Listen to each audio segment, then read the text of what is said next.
In 238 BC, just as the mercenary war came to an end, a rebellion broke out on the island of Sardinia. Sardinia, a large island in the western Mediterranean, had long been one of Carthage's key territories. But the local people killed the Carthaginian governor and tried to gain independence. They turned to Rome for help, and Rome, under the pretext of restoring order, moved in swiftly. In reality, Rome took advantage of Carthage's turmoil to seize Sardinia by force. Soon after, the nearby island of Corsica also fell into Roman hands.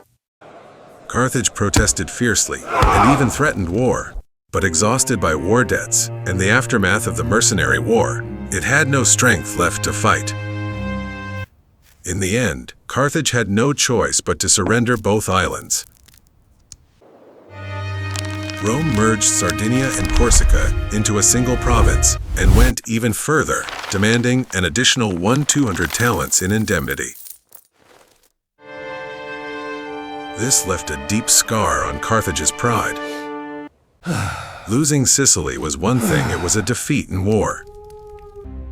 But Sardinia and Corsica were different. To Carthage, Rome's act was a betrayal, a shameless exploitation of their crisis.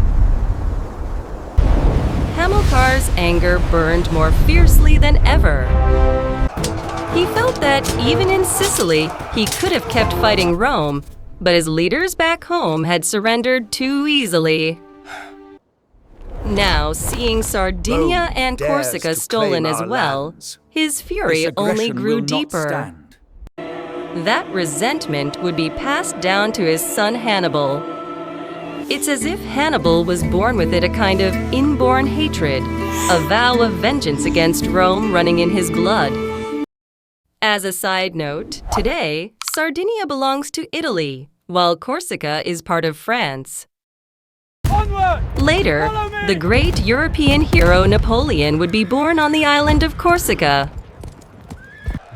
After the mercenary war ended, in 237 BC, Hamilcar set out on a new campaign to Spain. His goal was to build a new base of power, to recover the wealth and lands Carthage had lost to Rome. Despite opposition within Carthage, he overcame political resistance and launched the expedition. But deep in his heart, one purpose never changed: to prepare, one day, for revenge on Rome. At that time, Father, Hannibal was about come 9 with years you. old. He begged to follow his father. Before their departure, Hamilcar took the boy to an altar and made him swear before the gods that when he became a man, he would forever see the Romans as his mortal enemies. From that moment, Hannibal grew up with vengeance engraved in his soul. For about 8 years, Hamilcar expanded Carthage's power across Spain. He fought countless battles and gained new territories, until around 229 BC, when he was killed in battle near Helice in eastern Spain.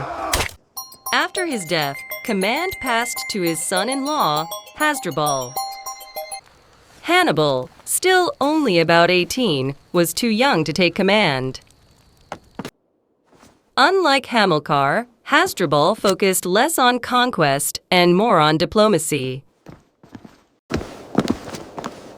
He built alliances with local tribes and secured their loyalty, even founding a new capital, Carthago Nova, New Carthage, today known as Cartagena, Spain.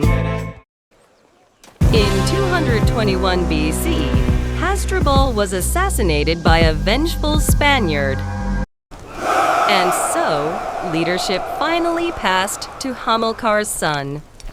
At the age of 25 or 26, Hannibal was chosen as Carthage's new commander, backed by the overwhelming support of his soldiers.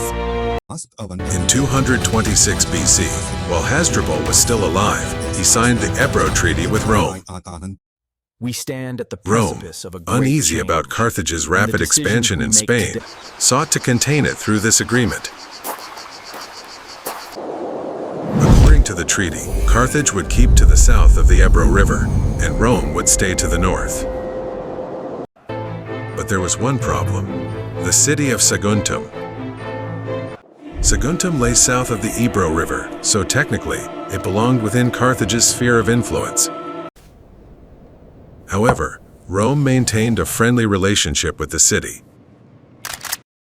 Whether this alliance began before or after the treaty remains unclear. Either way, from Carthage's perspective, having a Roman-friendly city inside its own zone of control was an uncomfortable situation. Eventually, when Hannibal attacked Saguntum, the Second Punic War began. Yet some historians argue that behind the scenes, it was Rome that deliberately provoked the conflict. Records suggest that Saguntum, relying on Rome's protection, had attacked neighboring tribes loyal to Carthage and even purged pro-Carthaginian figures within its own city. Such evidence supports the theory that Rome subtly encouraged the outbreak of war. At the time, Carthage was rising rapidly again, using Spain as its new base of power. My fellow senators, Rome may have wanted to stop that resurgence before it grew too strong. Decisively. Here, we can recall the words of historian Bruce Cummings. The question of who fired the first shot is not what truly matters. The real cause of war lies in the long-term tensions and structures of conflict. In the end, between an expanding Rome and a resurgent Carthage, a new clash was inevitable, one way or another. In any case, Hannibal had a pretext for action: to defend an allied tribe that had been attacked by Saguntum. After taking command in 220 BC, he first moved against the Oritani and other hostile tribes south of the Ebro River, defeating them and expanding Carthage's control. He spent that winter in Carthago Nova, and the following year continued his campaigns against tribes still resisting Carthage's power. As a result, nearly all of the land south of the Ebro, except Saguntum, fell under Carthaginian rule. Realizing they might be Hannibal's next target, the people of Saguntum urgently appealed to Rome for help. Rome sent envoys to Carthage, arguing that the attack on Saguntum violated the Ebro Treaty. Their reasoning was this: even though Saguntum lies south of the Ebro, as a Roman ally, attacking it is a breach of the treaty. To Roman demands. But Carthage countered with the opposite claim. The treaty merely set a boundary between our spheres of influence. It said nothing about Saguntum. Therefore, Saguntum is rightfully within Carthage's domain, and in fact, it was Rome's alliance with Saguntum that broke the treaty. Enough of your With insolence. both sides We reject refusing to your terms. yield, the negotiations Then there is collapsed, nothing more to and the path discuss. to war was Prepare for set. war. Rome now decided to deal with Hannibal directly. This time, they sent an envoy to Spain.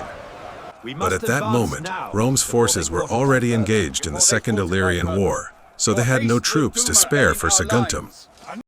Rome needed time to prepare, and time to build a just cause for war. Hannibal, however, saw right through Rome's weakness. He began his assault on Saguntum without hesitation.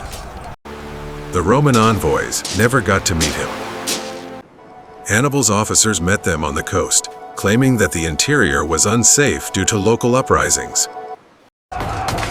In truth, Hannibal was already besieging Saguntum. Saguntum was a strong fortress city. It did not fall easily. For 8 long months, it withstood Hannibal's attacks. Some say this was due to the desperate resistance of its people. Others believe Hannibal deliberately slowed the siege, testing how Rome would respond. Perhaps both were true. Meanwhile, Rome's complex political system made swift action almost impossible. The grain reserves are lower Power than was projected. divided among the consuls, the Senate, and the popular assembly. That balance of power was Rome's strength, but in times of crisis, it became a fatal weakness. The grain supplies from Egypt are When critical. news of We cannot Saguntum's afford plea for further help delay. reached Rome, the Senate began its debates. Action is needed now. The Republic Even must after stand reaching a united decision, against this the external assembly had to threat. be summoned, and a formal vote had to be held. All of this took precious time. On top of that, envoys traveling between Rome, Carthage, and Spain spent weeks, sometimes months, on the road. So, while Saguntum held out for 8 months, Rome was still entangled in its slow decision-making process. We must. And perhaps, deep down, Rome knew that even if Saguntum fell, its own heartland, nearly 1,000 kilometers away, was not yet in immediate danger. But when word finally arrived, Saguntum had fallen. The shock in Rome was immense. The fall of Saguntum united the city as never before. It became the spark that ignited Rome's will for war. Rome immediately began to prepare. The 2 consuls were assigned to separate fronts, one to Spain and the other to Africa. At the same time, as a final diplomatic gesture, Rome sent one last envoy to Carthage. They demanded that Carthage take responsibility for the attack on Saguntum and surrender Hannibal and his officers to Rome. Carthage flatly refused. And so, the Second Punic War, also known as the War of Hannibal, began. In the next episode, we follow Hannibal's legendary march across the Alps. Thank you for watching.